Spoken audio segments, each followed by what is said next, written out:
पप्पा घरी आलेच होते, तर म्हटलं चला जाऊया कुठेतरी फिरायला. म्हणून आम्ही चूज केलं डी-मार्ट. तर डी-मार्टला जाऊया, कारण पप्पांना थोडीशी छोटी-मोठी खरेदी देखील करायची होती.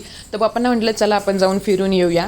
तर अधिष्ठाची जबाबदारी तिच्या आजी-आजोबांकडे नेहमीप्रमाणे झाली आणि मग पप्पा आणि मी निघालो ते डी-मार्टला. छानपैकी आम्ही स्कूटीवरती दोघंही गेलेलो आणि डी-मार्टच्या इथे पोहोचलोच. मग आपलं नेहमीचं त्यांचं ते बॅग पॅक करा, हे करा, ट्रॉली घ्या आणि तिथे मग असे मस्तपैकी गच्चच गच्च वस्तू दिसतात सगळ्या. काय घेऊ काय नको असं होतं. मी तर वेडीच होते डी-मार्टला गेले की, आणि नको त्या वस्तू घेऊ, म्हणजे गरज नसलेल्या वस्तू घेऊन एक्स्ट्राचं बिल करून येते.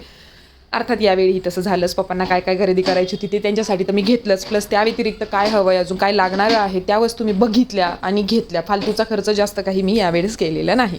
तर असंच पप्पांसोबत छान छान टाईम घालून, पप्पा काय घ्यायचं काय नको, अर्थात आपल्या पप्पा त्यांची जनरेशन म्हणजे पहिले ते टॅग बघतात आणि मग वस्तू घ्यायला जातात.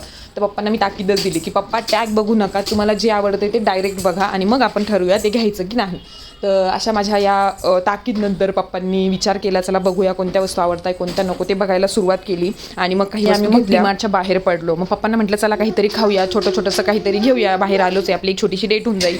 तर म्हणून मग पप्पांना म्हटलं चला इथे पाणीपुरी आहेच, तर आपण पाणीपुरी खाऊया. आणि दोघांनी मस्त मग आम्ही घरी पोहोचलो. तर हे असं डी-मार्टचं वजन कॅरी करत मी घेऊन आले, पप्पा एक बॅग घेऊन गेलेले आणि माझी लेक ही अशी वाट बघत होती माझी. Thanks for watching, bye bye.